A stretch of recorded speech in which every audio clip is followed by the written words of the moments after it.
Voici la maison hantée la plus célèbre du monde. Elle se trouve dans la petite station balnéaire d'Amityville, à 1 heure à peine de l'agitation de New York. Il y a 30 ans, elle fut le théâtre d'un crime particulièrement horrible, quand 6 membres de la famille DeFeo y furent abattus en pleine nuit. Ce qui s'est réellement passé cette nuit-là reste encore aujourd'hui un mystère. 1 an après les meurtres, la famille Lutz a emménagé dans cette maison.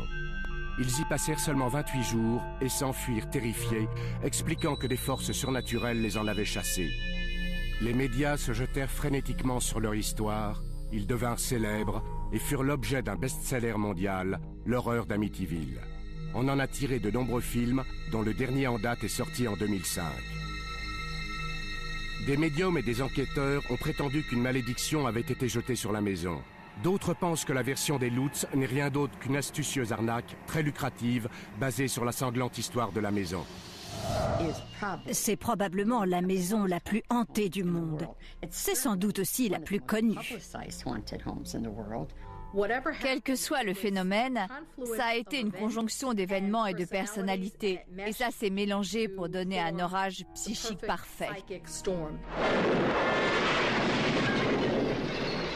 C'est juste un tissu de mensonges motivé par une raison plutôt simple. Commercialement, ils ont fabriqué une superbe arnaque. Leur version n'est pas une histoire vraie. Mais s'ils disaient que c'est vrai, comment pourriez-vous les traiter de menteurs? Trop de choses se sont passées pour tout nier et prétendre que tout était normal. Je crois que la véritable horreur d'Amityville, c'est moi. Parce que c'est moi qu'on a condamné pour les meurtres de ma famille. D'après eux, c'est moi qui ai fait le coup. C'est moi qui suis censé être possédé par le démon. Quelle est la vérité sur cette maison? Et est-il vrai qu'une malédiction s'acharne sur ceux qui y vivent?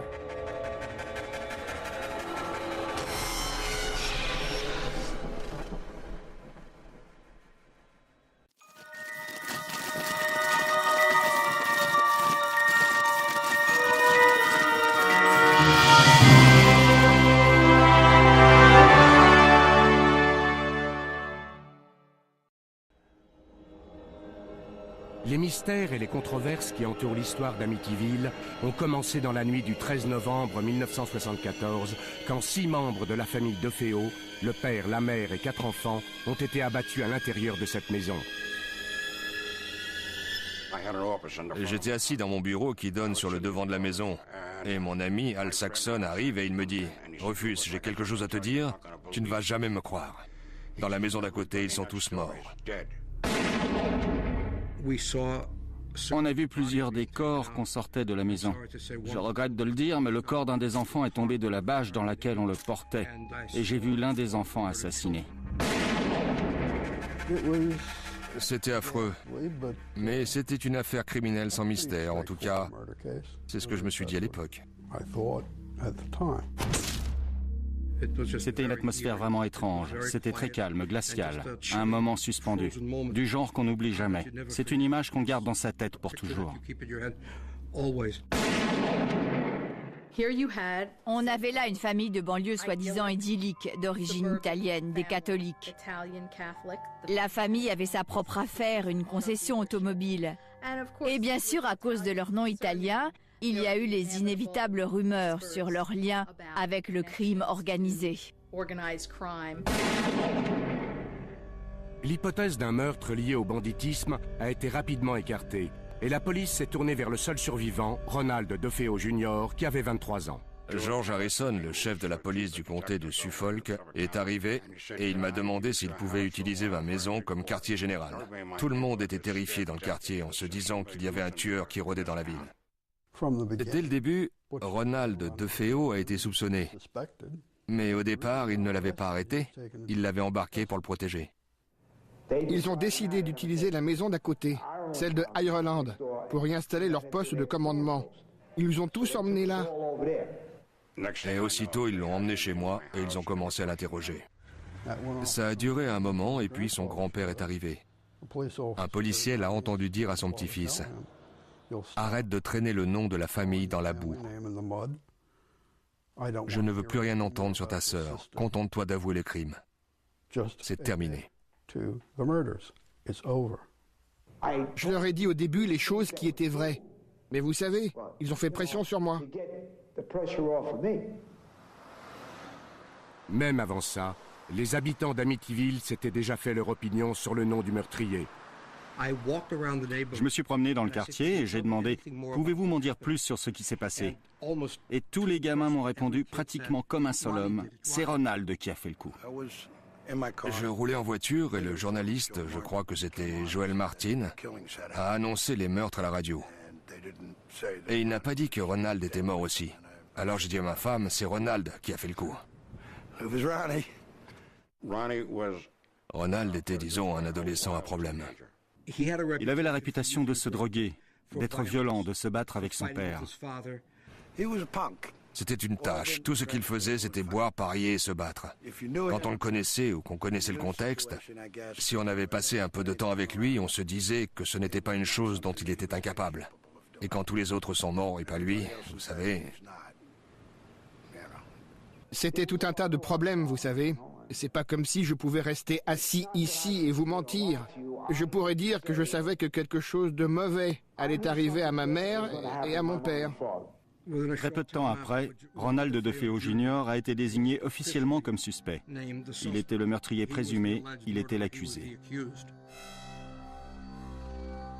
Après un bref interrogatoire serré, DeFeo a avoué les crimes et il a donné la première de ses nombreuses versions des événements.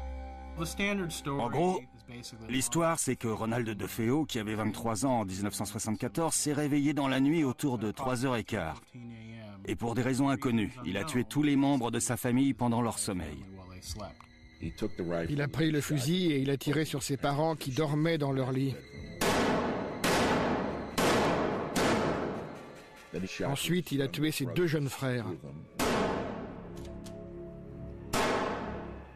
Après, il a été dans la chambre adjacente et il a tué sa sœur. Et enfin, il est monté dans la chambre deuxième où il a tué son autre sœur, Dawn.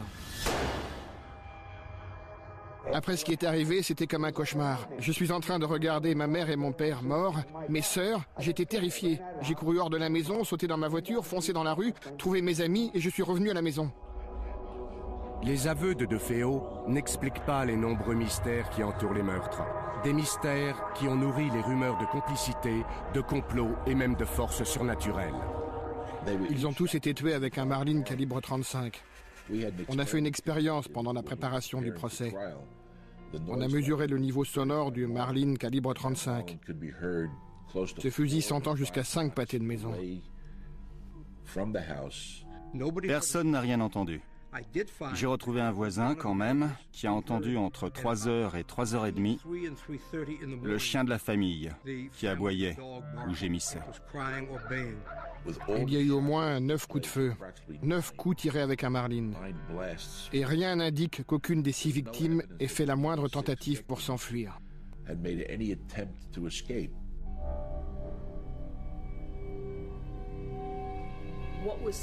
Ce qui est vraiment bizarre, c'est comment on peut arriver à tuer 6 personnes au milieu de la nuit dans un quartier tranquille sans réveiller personne.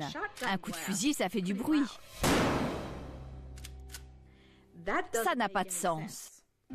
Ce serait compréhensible si on envisage un autre homme armé qui les tenait en joue, jusqu'à ce que Ronald revienne et fasse ce qu'il a fait. Je me suis dit que les corps avaient peut-être été déplacés. Les rapports d'autopsie montrent que non, ils n'ont pas été déplacés. On les a bien trouvés là où ils avaient été tués. On n'a trouvé aucune trace de drogue dans leur sang. Et encore une fois, les victimes ont été retrouvées sur le ventre, les bras écartés, comme si on les avait disposés là. Il y a quelque chose de systématique, de très méthodique, qui semble indiquer la présence de plus d'une personne. Les curieuses anomalies de la scène du crime ont provoqué de nombreuses spéculations sur l'identité de la personne ou de la chose responsable de ce carnage. Après que Ronald DeFeo eut avoué avoir tué toute sa famille, l'avocat William Weber hérita de la lourde tâche de le défendre. Weber commença son enquête par la vie quotidienne de la famille avant les meurtres. La vie de famille dans la maison DeFeo était du genre bizarre. inhabituel. D'un côté, il semblait très religieux. Il y avait des objets du culte plein la maison, des statues dans le jardin. Mais quand M. DeFeo était à la maison, c'était des bagarres constantes, des disputes, des cris, des hurlements. Ça dépassait de loin les conflits habituels qu'on peut avoir en famille. Si j'ai bien compris, il y avait des bagarres qui se déclenchaient sans raison particulière. Le père piquait des crises de rage terribles. Et Ronald DeFeo en était souvent la victime. Les amis de Ronald avaient peur d'entrer dans la maison parce qu'ils avaient peur de son père. On a un témoignage selon lequel le père a battu sa femme en présence des amis de Ronald. Ce genre de violence conduit souvent à d'autres violences envers ceux qui sont plus faibles et plus soumis. Donc, au-delà de ces belles apparences tranquilles, il y avait des problèmes dans la famille. Beaucoup de gens m'ont parlé des mauvais traitements que son père lui avait infligés dans son enfance. Mais on a aussi des témoignages de l'amour que lui portait sa mère et des relations étroites qu'il avait avec ses frères et l'une de ses sœurs. En résumé, il avait une personnalité difficile, peu ordinaire. On était une famille très unie, vous savez. C'est dommage ce qui est arrivé. Mais c'est arrivé. Ronald DeFeo, dès son emprisonnement, a commencé à délirer, en racontant que c'était le diable qui lui avait fait faire ça. Un pasteur m'a observé dans la salle du tribunal pendant que je faisais ma déposition. Selon lui, pour parler comme ça, il fallait que je sois possédé par le démon. Je crois qu'il lui manquait une case. Il fallait qu'il soit cinglé pour tuer toute sa famille, ou au moins en train de le devenir. J'ai demandé à un ami et associé, le docteur Daniel Schwartz, de l'examiner. Son avis de professionnel, c'est que Donald a agi dans un état de conscience altéré. Il ne comprenait pas la nature de ses actes. Il ne savait pas que ce qu'il faisait, c'était mal. Je ne me contrôlais pas. Je n'étais pas en contact avec la réalité au moment où j'ai fait ce que j'ai fait. Je n'avais aucun contrôle. Weber décida de plaider la folie.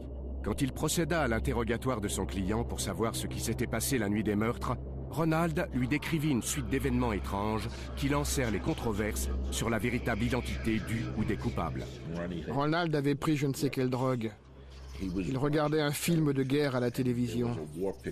À la fin du film, Ronald était seul dans la pièce. Il a dit au départ qu'il pensait avoir entendu des membres de sa famille dans une autre pièce qui complotaient de l'assassiner. Une chose qu'il a dite, et parfois il la disait en ricanant, donc je ne suis pas sûr que ce soit vrai. Mais il a dit, une femme au manoir m'a donné le fusil, et j'y ai été, et j'ai tué tout le monde. Selon son témoignage original, à un moment donné, un démon au manoir couvert d'une capuche lui a donné l'arme. Et il est monté à l'étage et il a commis le meurtre. Il a dit le meurtre, pas les meurtres. Pendant le procès, un expert a soutenu que DeFeo n'avait peut-être pas agi seul. Herman Reyes était criminologue, cité par la défense. Pendant un huis clos, on avait fait sortir le public. Herman Reyes a déclaré au juge et au procureur que certains corps avaient été déplacés, qu'ils n'avaient pas tous été tués là où on les avait trouvés. Il a aussi déclaré qu'il croyait que plusieurs armes avaient servi, et pas juste un fusil de chasse. Bizarrement, bien des années plus tard, le journaliste Rick Moran fut contacté par un agent de la brigade des stupéfiants qui lui apprit que la maison des DeFeo était sous surveillance à l'époque des meurtres et qu'il avait vu la sœur de Ronald, Dawn, sortir de la maison. La nuit du meurtre, ce policier a vu Dawn DeFeo sortir de la maison avec un fusil. Elle était vêtue d'un sweat à capuche et portait des gants. Il l'a vu jeter le fusil sur le siège arrière de sa voiture et filer en direction de la pointe où se trouve un quai d'embarquement. C'est exactement là qu'on a retrouvé le fusil, mais la police pense que c'était plus tard.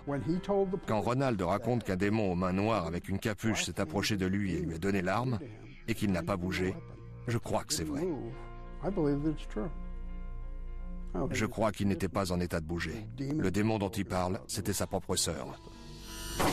La chemise de nuit de Dawn DeFeo porte des traces de poudre non brûlée, ce qui indique qu'elle a peut-être tiré avec ce fusil cette nuit-là. La théorie de Moran, c'est que Ronald et sa sœur Dawn avaient comploté l'assassinat de leurs parents. Je pense que la nuit où ils ont décidé de faire ça, Ronald n'était pas en état de le faire, et que Dawn a pris le fusil et a commis les meurtres.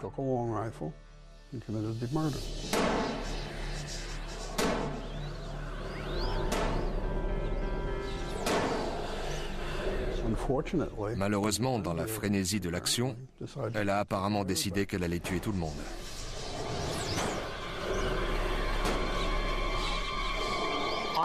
J'ai toujours pensé qu'effectivement, il y avait quelque chose de spécial entre Ronald DeFeo et sa sœur Dawn. Certains disent que c'était incestueux, je ne sais pas, mais il y avait une relation spéciale, un lien particulier. Peut-être le lien du secret. C'est elle qui a été tuée le plus violemment, sa tête a complètement explosé. La théorie, c'est que Dawn DeFeo a tué toute sa famille et que Ronald, de désespoir, a tué Dawn.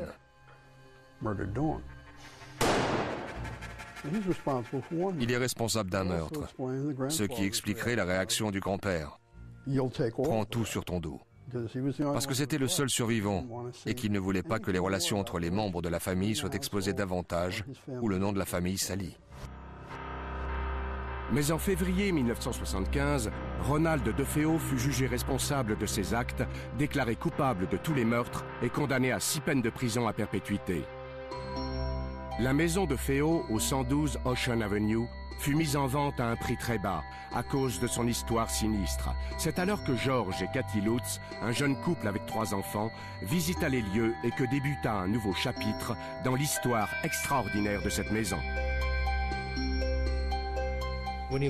Quand on a déjà visité un certain nombre de maisons, on finit par sentir ce qui vous convient ou pas. On n'avait aucune réticence envers cette maison. Elle répondait si bien à nos besoins qu'on a pensé que c'était pratiquement l'idéal pour nous.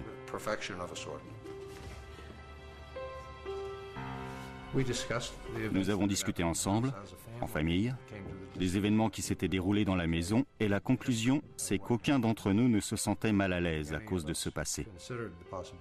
Mais nous n'avions pas envisagé la possibilité que quelque chose de résiduel soit encore là. D'après la famille Lutz, des choses troublantes leur sont arrivées dès le début. Harry a essayé de se pendre. Notre chien, un labrador noir, a sauté par-dessus la clôture et sa chaîne était trop courte. Et il s'est retrouvé pendu de l'autre côté. Il s'étouffait. Ça s'est passé 1 heure après notre emménagement. George Lutz raconte ensuite qu'un de ses amis, qui connaissait bien l'histoire de la maison, lui a recommandé de la faire bénir. Le pasteur est venu. Il a béni pièce après pièce. Il est revenu et il nous a dit, à Cathy et moi, de ne pas faire une chambre dans une pièce à l'étage que nous voulions utiliser comme pièce à couture. Il a dit qu'il y sentait quelque chose. Il a reçu une gifle. Il a entendu des voix qui lui disaient de partir. Tout ça, c'était le premier jour, les premières heures. Lutz affirme que dès les premiers jours, il s'est réveillé régulièrement à 3h15. Il se sentait agité, mal à l'aise. Il entendait des bruits bizarres. Coïncidence, c'est l'heure à laquelle on estime que les meurtres ont été commis.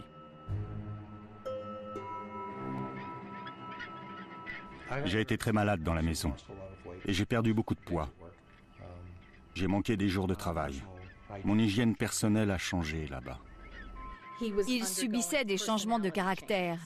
Il se mettait en colère contre ses enfants. Il se disputait avec Cathy. Il n'arrivait pas à se réchauffer. Il était constamment dehors, à couper du bois, à faire du feu. Cathy allait de pièce en pièce et elle y ressentait des choses différentes.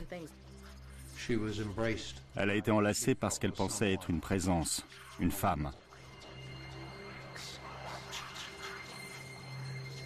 Quand elle me l'a dit, elle avait très peur. Ça la perturbait beaucoup. Les Lutz racontèrent que des nuages de mouches infestaient certaines pièces. C'est franchement inhabituel en plein hiver.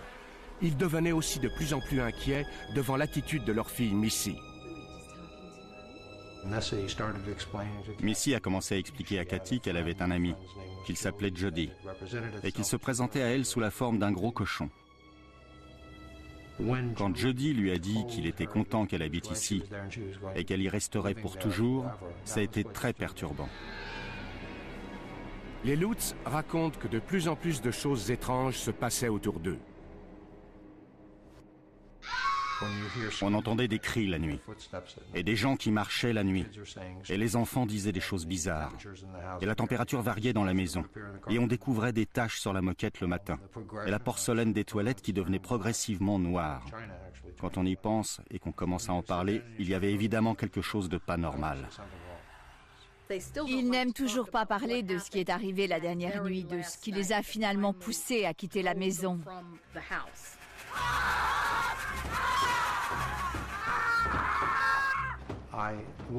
Je ne serai jamais capable d'oublier ce qui s'est passé cette nuit-là. Et les garçons, l'air qu'ils avaient, et ce qu'ils ont dit quand ils sont descendus ce matin-là.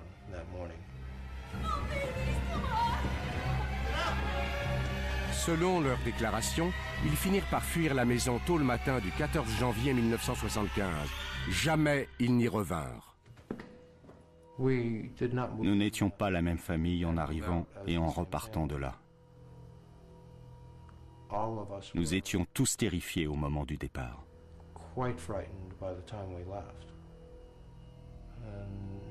Alors qu'on ne connaissait pas la peur en emménageant. Et rien que la peur nous a tous changés. Les Lutz s'installèrent chez la mère de Cathy et George prit des mesures pour faire enquêter sur la maison.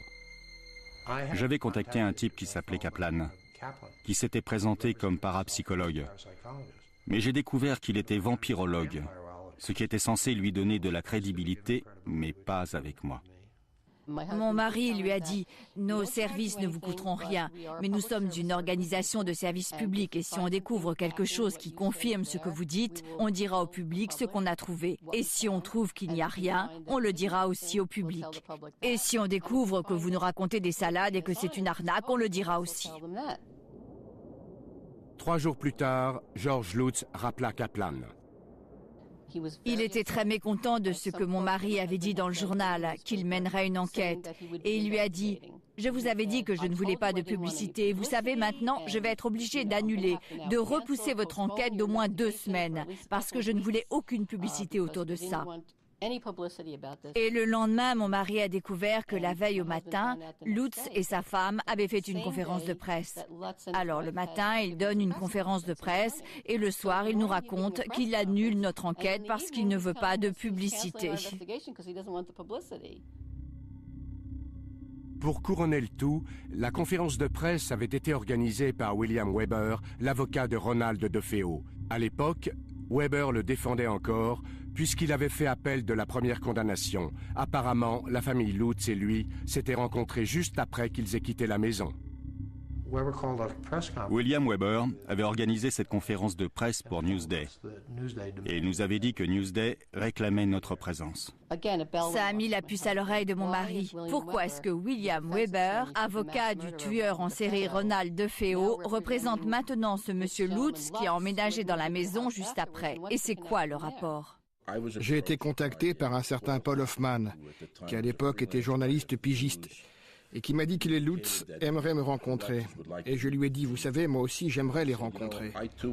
Parce que par ailleurs, on m'avait fait la promesse verbale que nous toucherions une avance importante pour un livre et pour un film. Pendant nos premières rencontres, jamais Weber n'a abordé ce sujet. Il voulait surtout aider son client à obtenir une aide psychologique. En tout cas, c'est ce qu'on nous a amené à croire. Il pensait que ce qui nous était arrivé était un indice de ce qui pouvait très bien l'avoir affecté lui aussi. William Weber prétend que pendant l'un de ses rendez-vous, il leur a révélé des détails clés sur les meurtres, des détails qui prendraient plus tard une importance capitale dans l'histoire des Lutz. Ça a duré de 9 ou 10 heures du soir jusqu'à 3 heures du matin. On a bu du vin, et je ne pourrais pas vous dire combien de bouteilles, mais il y en a eu beaucoup. J'avais des photos de la scène du crime, et d'après ces photos et d'autres faits que je leur ai racontés, nous avons échafaudé ce qui deviendra plus tard une partie de la version des Lutz sur l'aspect possédé de leur affaire. Les Lutz m'ont fait écouter des enregistrements qu'ils avaient faits avec William Weber. Et en fait, avant de passer la bande, George Lutz m'a fait une remarque préliminaire. Il m'a dit « Je ne suis pas très fier de ça ».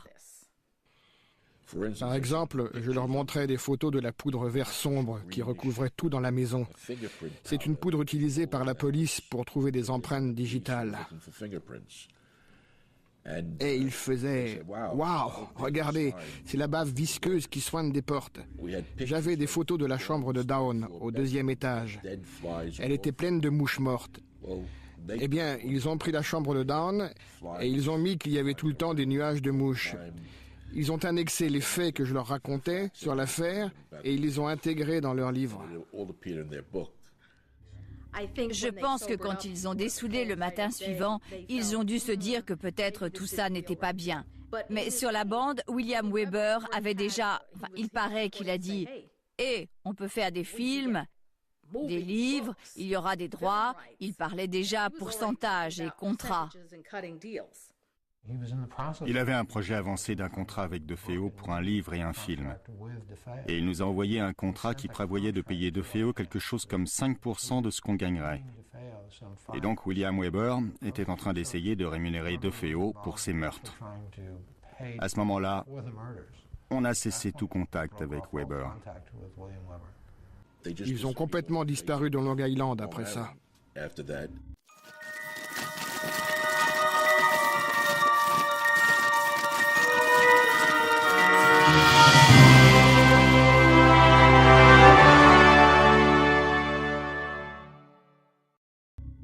L'intérêt pour Amityville a grandi avec l'implication des Lutz. Channel 5, la chaîne de télé de New York, voulait absolument le scoop. J'ai contacté George Lutz et je lui ai dit « Votre famille a besoin d'aide ». On voyait bien qu'ils étaient terrifiés. Laura Didio a appelé un couple de parapsychologues célèbres dans le Connecticut, Ed et Lorraine Warren. Le genre de travail que nous faisons, c'est d'enquêter sur le paranormal, le supernaturel et le préternaturel. Les phénomènes hantés causés par les esprits humains ou par les activités des esprits frappeurs ou par les fantômes démoniaques non humains. Nous avons travaillé sur de nombreux cas de possession et d'exorcisme et la Warner Brothers a les droits sur notre vie. George Lutz nous a accueillis à la limite de la propriété. Il ne voulait même pas mettre le pied sur le terrain. Il y avait un sentiment horrible de mauvais présage à travers toute la maison. On sentait que la maison était infestée par quelque chose d'autre que par des esprits humains. C'était certain. C'était plus qu'évident. Une chaîne de télé locale rassembla une équipe de médiums et s'apprêta à filmer leur enquête.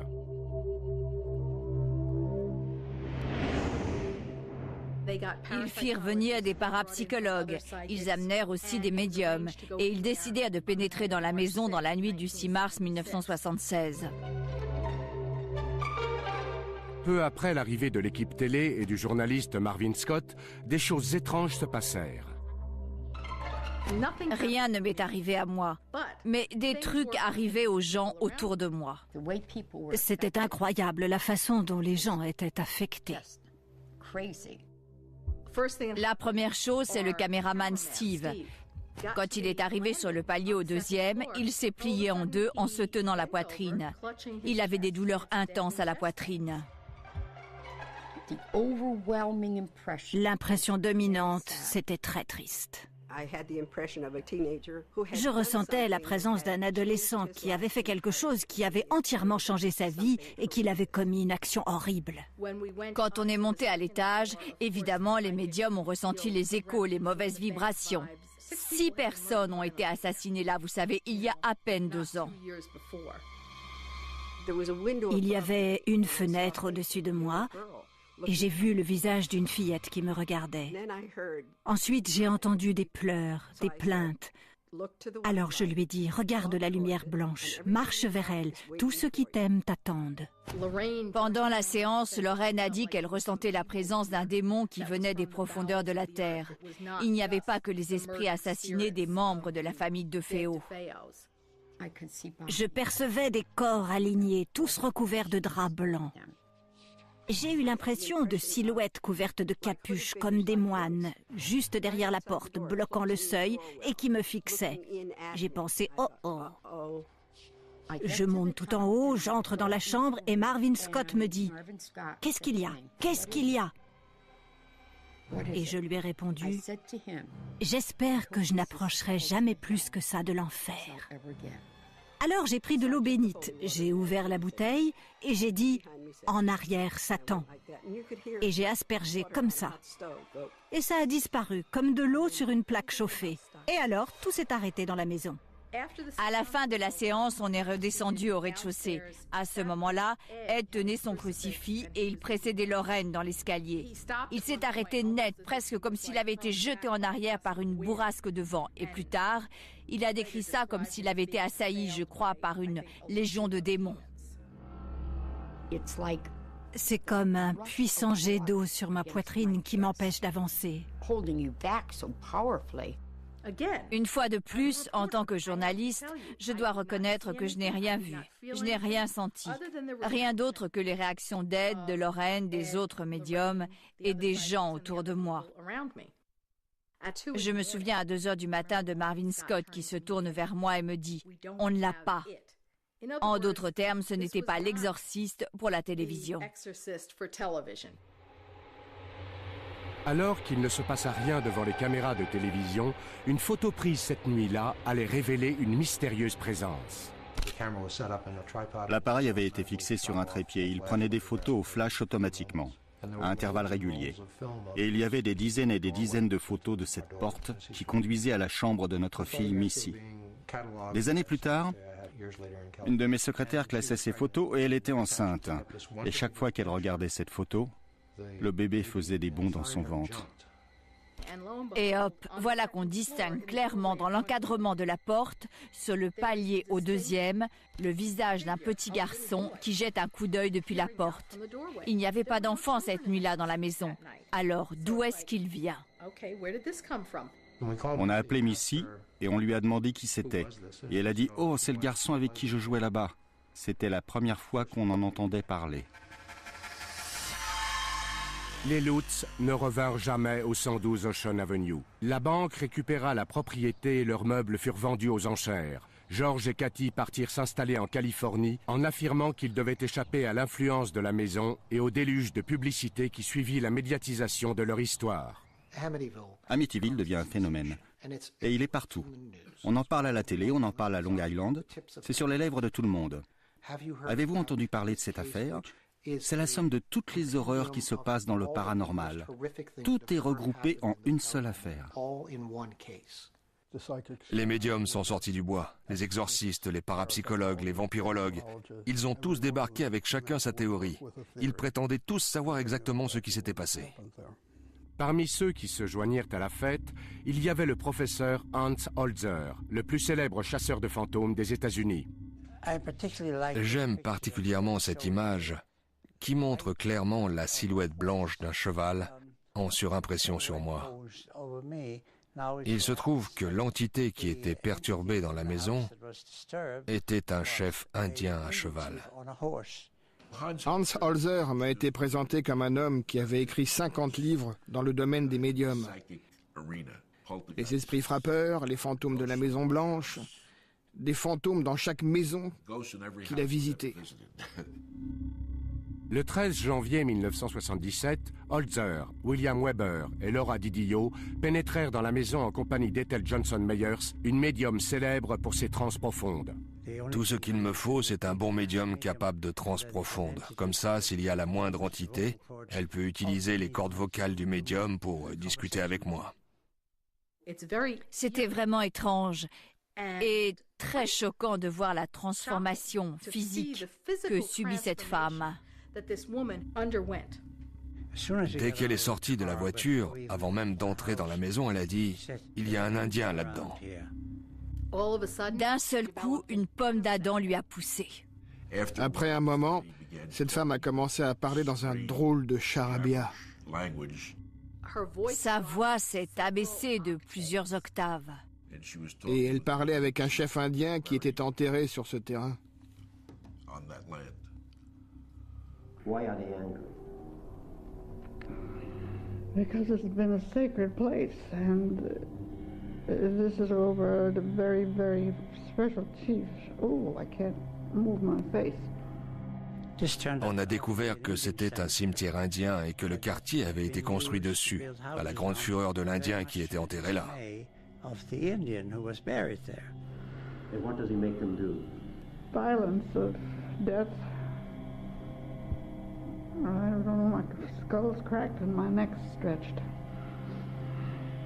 What will the male do under those circumstances? Anything the Indian desires him to do. Bien que l'on ait raconté que c'était la maison la plus hantée d'Amérique, ce n'est pas vraiment une maison hantée. Il n'y avait pas de fantômes là, il n'y avait pas d'esprit, sauf celui du chef indien. Et tout ce qu'il voulait, de son point de vue, c'était « partez de mon terrain ». Alors que les théories se multipliaient sur la maison, Amityville allait devenir un phénomène de l'édition. Soudain, il y a un livre.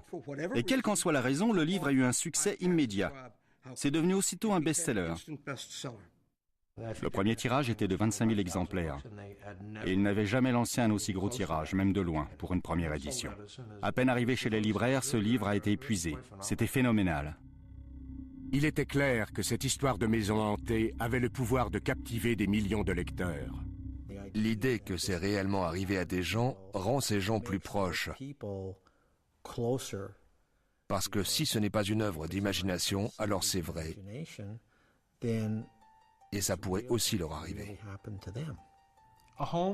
Une maison, c'est censé être un endroit où on est en sécurité. Et l'horreur d'Amityville détruit cette tranquillité. C'est arrivé juste après le livre de William Peter Blatty, L'Exorciste. Et le film L'Exorciste est sorti autour de 1973-74.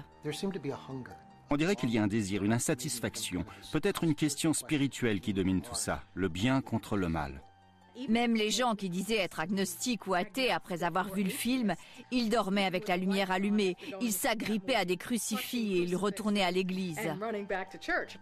C'était le climat dans lequel Amityville pouvait s'épanouir. La maison elle-même était devenue un personnage, grâce en particulier à ses 2 fenêtres à l'étage. Tout le monde disait « Qu'est-ce que vous pensez de ces 2 yeux? 2 yeux qui vous observent. » J'ai beaucoup entendu ça. C'est devenu les yeux de la maison. Et si vous les regardez, vous vous dites « cette maison est en train de me regarder ». Et ça lui a donné cette personnalité maléfique. Quelque chose observe, quelque chose est caché, quelque chose observe. L'histoire des Lutz prit un nouveau tournant quand elle subit le traitement hollywoodien. À Amityville, l'effet fut immédiat et redoutable. Quand tous ces livres ont été publiés et que le film est sorti, c'est devenu l'enfer. Ça a été l'affolement chez les médias. Tous ces gens se sont abattus sur Amityville. Des gens venus d'Irlande, venus d'Angleterre, des gens venus de partout en Europe. Ils étaient envahis non pas par des fantômes, ni par des démons, mais par les touristes. Sous la grêle ou dans la tempête, il y avait parfois plus de 50 personnes qui se tenaient par la main et qui regardaient la maison, comme si c'était une religion. Sur Ocean Avenue, les pelouses des habitants étaient envahies par les voitures des badauds qui essayaient de s'approcher de la maison de l'horreur. J'avais des dizaines de gens venus en bus qui pique-niquaient dans ma cour. Des nonnes venues de Suède. Elles s'étaient coincées dans mon allée. Et je ne sais même pas comment elles étaient arrivées là. Les gens couraient et essayaient d'emporter des morceaux de la maison, des bouts de pelouse, des plaquages de bois. Une femme a frappé un flic sur la tête avec un livre si fort qu'elle l'a à moitié assommé. N'importe quoi pour jeter un coup d'œil par les fenêtres. C'était très ennuyeux. Ça a duré et duré et duré. Mais si les milliers de visiteurs semblaient convaincus par l'histoire d'Amityville, un nombre croissant de lecteurs soupçonnait une arnaque. Johansson écrit ce gros bouquin. L'horreur d'Amityville, une histoire vraie. Et je trouvais que ça ne sentait pas bon. Dans les articles publiés au départ, ils ont dit qu'ils n'avaient vu aucune forme humaine et seulement qu'ils avaient entendu des bruits bizarres, des chocs, des coups sur les tuyaux, des trucs comme ça. Ils ont fait l'expérience de ce qui apparaît comme des phénomènes paranormaux assez banals. Pas de lévitation, pas de fenêtres brisées, pas de portes sorties de leur gonds par des forces invisibles. Et à la sortie du livre, ils en étaient arrivés à la bave visqueuse verte, aux fanfares et à Jody le cochon démoniaque. On a dénombré 106 erreurs évidentes, des erreurs matérielles dans le livre. Et ça, c'est avant même d'arriver au cochon volant. Missy, l'un des enfants Lutz, avait fait un dessin de Jody le cochon démoniaque, dont elle disait qu'il lui apparaissait à la fenêtre du 2e étage avec ses yeux rouges qui la fixaient. Alors j'ai été questionner les voisins et l'un d'eux a dit « Oh, à quoi il ressemble ?» Et on lui a montré le dessin dans le livre et ils ont dit « Oh, ça, c'est le chat que Ronald DeFeo appelait le cochon tellement il était gros. » En fait, le cochon, c'était le chat de ma femme. C'était un persan, j'en suis sûr. Ce chat sautait sur l'appui de la fenêtre et s'installait là et regardait avec ses yeux rouges phosphorescents. Mais alors, les fameuses mouches? Mais enfin, il y a eu les meurtres, les victimes sont restées là 48 heures, la maison a été mise sous scellé et le chauffage marchait. Pas besoin d'être un génie pour comprendre comment il finit par y avoir des mouches. Pour les besoins de leur enquête, Jordan et Moran ont interviewé Jim et Barbara Cromarty qui ont acheté la maison après le départ des Lutz. On leur a demandé s'ils avaient fait des grosses réparations en arrivant dans la maison. Parce que quand on lit le livre, on a l'impression que cette tornade paranormale qui se déchaîne dans la maison la laisse en ruine. Ils nous ont répondu que non. Tout était parfaitement en état quand ils l'ont visité avant de l'acheter.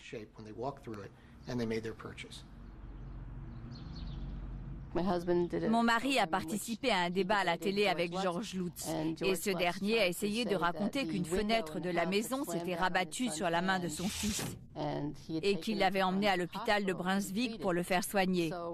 Alors mon mari a dit parfait, on va faire citer les rapports de l'hôpital de Brunswick et là vous pourrez le prouver. Et là il a dit, je ne l'ai pas vraiment emmené à l'hôpital, on lui a fait un pansement à la maison. Son histoire changeait quand on essayait de le coincer. Je me souviens qu'il y avait une fenêtre dans une pièce au 2e étage. Et il prétendait que si on était au milieu de la pièce, la fenêtre s'ouvrait et se refermait brutalement toute seule. Donc on a été dans cette pièce, Rick et moi. Et Rick a remarqué que le plancher avait l'air inégal. Et il a commencé à appuyer du pied sur le plancher. Et soudain, la fenêtre s'est ouverte. J'ai cru que j'allais bondir hors de mes chaussures. J'ai hurlé. Les contrepoids étaient mal installés et la fenêtre était déréglée, de telle manière qu'on pouvait parfaitement l'ouvrir et ensuite la refermer du milieu de la pièce. Il y a beaucoup de confusion autour de ça. Je ne sais pas si ça sera jamais éclairci. Parlant du mal, le mal, c'est l'absence de Dieu. Et donc, la confusion en fait partie. Les sceptiques ont rassemblé leurs preuves et les croyants se sont préparés à la bataille. Mais où est la vérité dans l'horreur d'Amityville? 2 ans après avoir quitté leur maison en prétendant qu'ils en avaient été chassés par des forces surnaturelles, les Lutz virent leur histoire publiée sous le titre « L'horreur d'Amityville, une histoire vraie ». Ce fut un best-seller instantané et l'auteur Jay Hanson se retrouva au cœur d'une furieuse controverse. Moi, ça m'a ouvert les yeux sur le fait qu'on pouvait écrire un livre, écrire sur la jaquette une histoire vraie et ensuite inventer 90% de son contenu. J'en ai parlé à Jay et je lui ai dit « Jay, tu crois à cette histoire ?» Et il m'a dit « Je suis un écrivain, c'est ce que je fais, j'écris, c'est tout. Tu sais, que ce soit vrai ou pas, ce n'est pas à moi d'en décider. » Évidemment qu'il a pris des libertés. Nous ne soutenons pas cet aspect de l'horreur d'Amityville. Peter Jordan et Rick Morgan mirent Jay Hanson devant les preuves que son livre n'était pas une histoire vraie, mais une œuvre de fiction. Il m'a dit, vous niez tout. Vous êtes un sceptique qui aime écrire des histoires de non-fantômes. Moi, j'aime gagner de l'argent. Jay m'a dit, je suis un écrivain. Et tout ce qui m'intéresse, c'est d'écrire un best-seller pour me construire une villa à Majorque et ne plus jamais avoir besoin d'écrire. Et il m'a dit, je vous prédis qu'un jour vous serez assis ici, fauché, en train d'écrire vos petites histoires de non-fantômes. Et moi je serai dans une île aux Bahamas ou ailleurs avec un wagon de pulls en cachemire. Et je me souviens avoir pensé que c'était tellement cocasse, et j'ai gloussé. Et il a dit « Qu'est-ce qu'il y a de si drôle ?» Et j'ai dit que c'était le fantasme le plus ridicule qu'un millionnaire puisse avoir. Et après ça, un jour que je rentrais en voiture à Long Island, j'ai entendu à la radio que Jay Hanson, l'auteur de l'horreur d'Amityville, avait eu une crise cardiaque. Et je me suis dit « Oh non, il ne pourra jamais profiter de son wagon de pull en cachemire. » Hanson a gagné des millions avec Amityville. En comparaison, on dit que les Lutz n'ont touché que 250 000 $. Malgré tout, George soutient l'auteur et son livre, mais il est plus réservé à propos des films. C'était un travail très difficile pour lui d'expliquer une chose à laquelle il ne croyait pas ou qu'il ne comprenait pas. Et il est parvenu à faire un livre très exact, très précis comparé à tout ce qui a été fait depuis.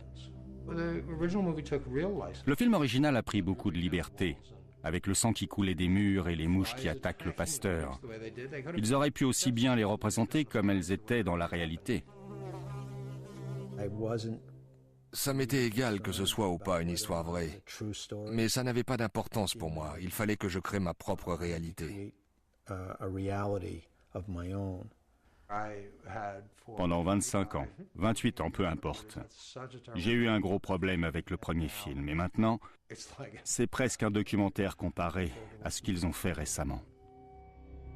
George Lutz détestait tellement les derniers films qu'il a intenté un procès à la MGM. Ce fut la dernière de ses nombreuses actions légales pour protéger sa version des faits. Il est mort paradoxalement le jour où l'affaire a été réglée, à peine un an après la mort prématurée de sa femme Cathy, en 2005. Elle et moi avons vécu cette expérience ensemble, et on est passé à autre chose ensemble. On a essayé de l'expliquer au monde, ensemble si vous voulez. Sa disparition signifie que j'ai perdu celle qui a partagé cette expérience avec moi. Cela ne donne pas le droit à qui que ce soit de créer une version révisionniste de ce qu'elle avait à dire de son vivant. Mais il y a des gens qui croient que les disparitions de George et Cathy Lutz sont les exemples les plus récents de l'influence maléfique de la maison d'Amityville. Une des choses qui lui sont arrivées dans cette maison, c'est qu'elle s'est regardée dans un miroir et qu'elle a vu cette vieille femme dans le reflet. Elle est morte à Phoenix, d'une maladie respiratoire qui l'a fait vieillir de 30 ans. Et quand elle est morte, elle avait l'air très vieille. Ça a touché Ronald DeFeo d'une certaine manière. Ça a touché les Lutz d'une autre manière. Ça touche tous ceux qui entrent dans cette maison. Beaucoup de choses se sont passées dans cette affaire. Et ces morts inhabituelles, il faut les attribuer à des coïncidences. Et rien d'autre.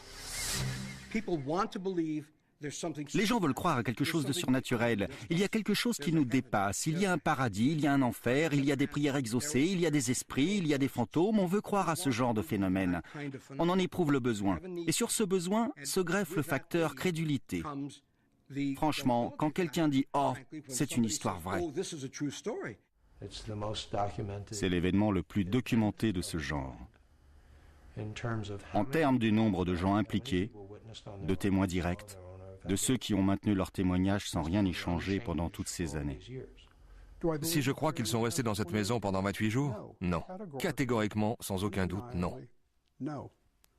Je pense qu'ils avaient planifié toute l'affaire et qu'ils avaient l'intention d'en tirer un livre et gagner beaucoup d'argent. Et vous savez quoi? C'est ce qu'ils ont fait. Quand une histoire est trop belle pour être vraie, et c'en est un exemple parfait, probablement l'exemple le plus monumental de succès que j'ai jamais rencontré et que je ne rencontrerai jamais de toute ma vie. Je ne crois pas que je verrai un autre Amityville. En tout cas, je n'espère pas. Ils n'étaient pas là. Ils n'ont pas vécu cette expérience. Et pourtant, ils voudraient vous l'expliquer à vous. Et ça ne rend service à personne. À moins qu'on attrape l'esprit, qu'il se montre et qu'il nous explique pour la caméra, et je doute que ça arrivera, on ne saura jamais. Et on continuera à poursuivre cette chose qui nous échappe, quelle qu'elle soit. L'occupant actuel de la maison ne croit à rien de tout ça. Croire ou ne pas croire, ça n'a rien à voir avec les événements. Je ne lui souhaite que du bonheur. J'espère que des incendies spontanés ne perturberont pas son sommeil ou une autre de ses activités. Et j'attends les gros titres, si ou plutôt quand ça arrivera.